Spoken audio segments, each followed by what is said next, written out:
What is up, everybody? Hope you guys are having a wonderful day. There is a lot that we need to talk about, so let's do this, shall we? So, last week was truly historic for American history. Reason being, it has taken 232 years and 115 prior appointments, but a black woman will now be serving on the Supreme Court of Justice for the United States, and that is freaking epic. Now, the person who is going to be serving this is going to be Judge Ketanji Brown Jackson. She's the first black woman confirmed by the Supreme Court, and this was said on Friday. And this is basically a historic moment as a step forward for the history of race in the United States. Now, the Senate has confirmed Jackson to a high court in a voting of a 53 to 47 votes, with 3 Republicans, I know, joining all Democrats in support of her nomination. Those 3 people were Susan Collins, Lisa Murkowski, and Mitt Romney. Again, truly surprising, but again, this is very historic for the United States. And with this, you see so many people cheering for this wondrous moment, from people like New York Attorney General Letitia James all the way to Ayanna Pressley, and so many more people as well. So again, kudos to Miss Jackson on that. But of course, you're going to deal with so many people who are going to disagree with the decision, and there is going to be so much talk about this as well. And majority of it is because of the GOP midterm motivation. You know, they don't know as Republicans who they want for in the Supreme Court. Same goes for the Democrats. They go, who do we want put in this? But again, this is very historic for all of us as well, especially for African Americans. Now, the 51-year-old, my apologies, federal judge will replace Justice Stephen Breyer, who is 83, when he retires at the end of his court's current term. Now, Ms. Jackson actually clerked for Breyer, who has served as a associate justice for nearly 28 years.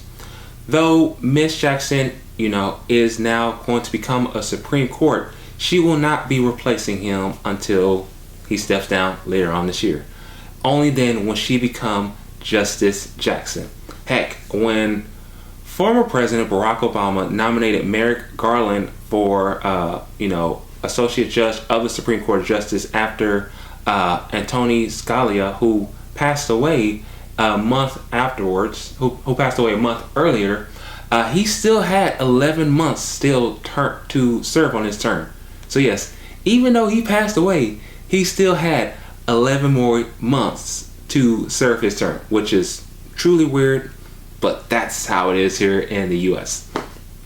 Now, Ms. Jackson endured more than 23 hours of questioning over 2 grueling days of confirmation hearings in a committee last month. And Republicans went on the panel slug, giving so many accusations against Ms. Jackson's sentencing records and grilling her on her judicial philosophies. However, with Democrats, they went out and they defended her and they sung so much praise for her.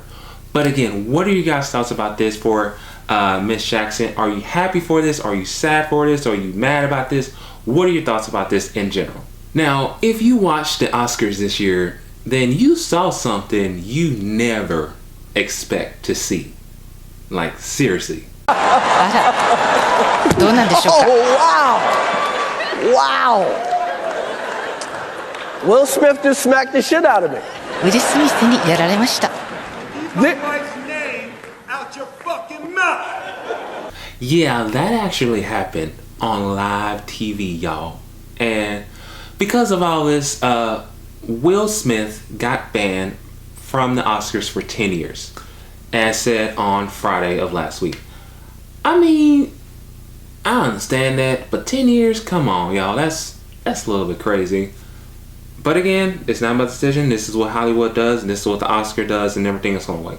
Now, he's not permitted to attend any of the Academy events or programs in person or virtually, including but not limited to the American Awards.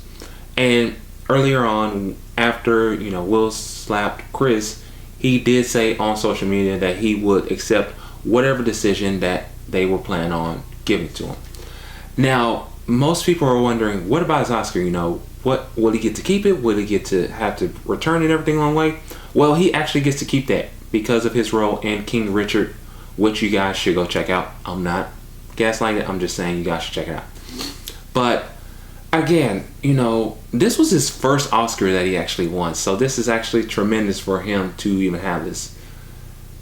Again, still kind of crazy that, he cried and everything. He thanked everybody.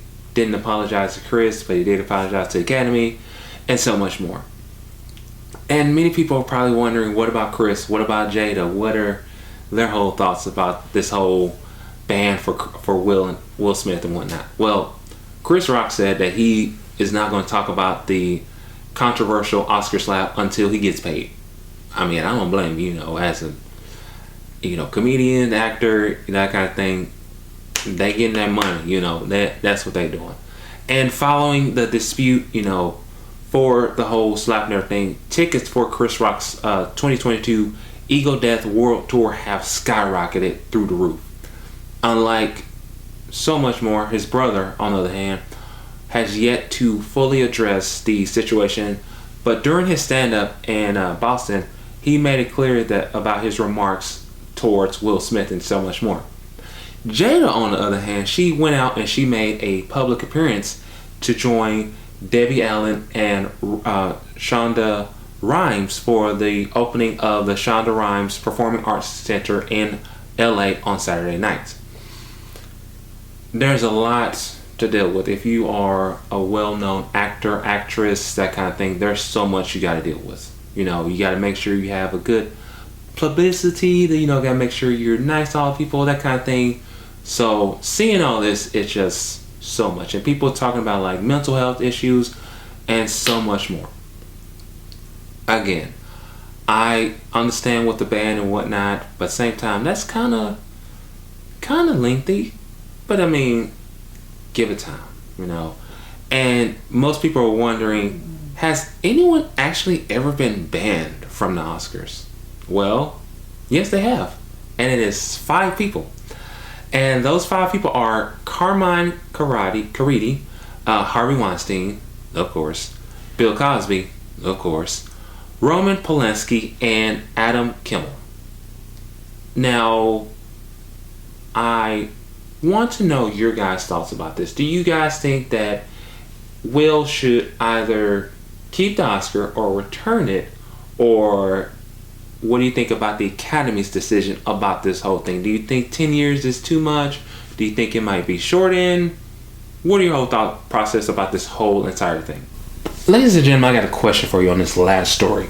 So if Elon Musk came up to you guys and said, hey, I have a certain amount of money that I want to give to you and your company, and I feel like it will be very beneficial, would you take it? Because that is what he is doing right now with Twitter. Now, the Tesla and SpaceX boss said earlier this month that he had become Twitter's largest shareholder, having built a 9.2 stake in the microblogging platform. Well, damn. Okay, that's something. And then on Thursday, the world's richest man unveiled a $43 billion deal to buy the entire Twitter company in a take it or leave it kind of offer. Now, if you look at Twitter's value at the moment, it is at about $37 billion as we speak. Now, that's just mind-blowing, to even think about that. You figure be a little bit more. But at the same time, I don't know how social media works on certain occasions. Everything's on the way. But Elon is still the largest individual shareholder, where with Twitter's co-founder Jack Dorsey as its second. Now, Elon said on Thursday, hours after making that bid, he said that he wasn't sure that he was going to see if the bid was going to be successful. And he actually said that in a TED Talk with TED Talk founder Chris Anderson. He said that, I am not sure that I will be able to acquire it. But I mean, this is the world's richest man, y'all. I mean, he should be able to. because Elon Musk is a very rich guy. So naturally, him saying that he isn't interested in buying Twitter just to make money, that kind of thing. He's basically viewing Twitter as a de facto town square, and he wants to open up the social media company's algorithm. Now, if he can do that same thing for Instagram and Twitter, Instagram and Facebook, that will be very helpful. Now, he's trying to frame the whole takeover bid as some sort of crusade to protect free speech. As you know, a lot of people out there, like myself, have a lot of things to say about what's going on in life, and some people out there think of it as negative and so much more, but still, I understand where he's coming from on this part. Now, with this whole thing, this whole mechanism, it's known as a poison pill. And as a poison pill, it has a simple intention. It basically is to make it less palatable for a potential buyer to persuade the target companies if the buyer accumulates shares after a certain threshold. So, in a way, if Elon Musk bought more than 15% of Twitter's company, Twitter will be flooded with the market with new stock that all shareholders except for Elon Musk could buy at a discounted price.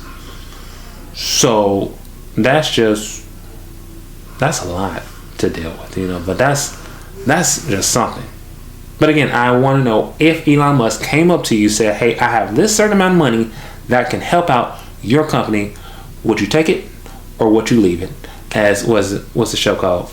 Deal or no deal? I'm just trying to figure that out. But again, what are your thoughts on this? Also, what are your thoughts about the whole Will Smith, Chris Rock, debut, and Jada Pinkett Smith? What about Ketanji, Judge Ketanji Brown Jones being being added to the Supreme Court? Okay, but what are you guys' thoughts and everything that's on the way? All right, like, share, comment, subscribe. Let people know I'm out there doing what I can, because that is what I do. I get the information and let you guys know about that.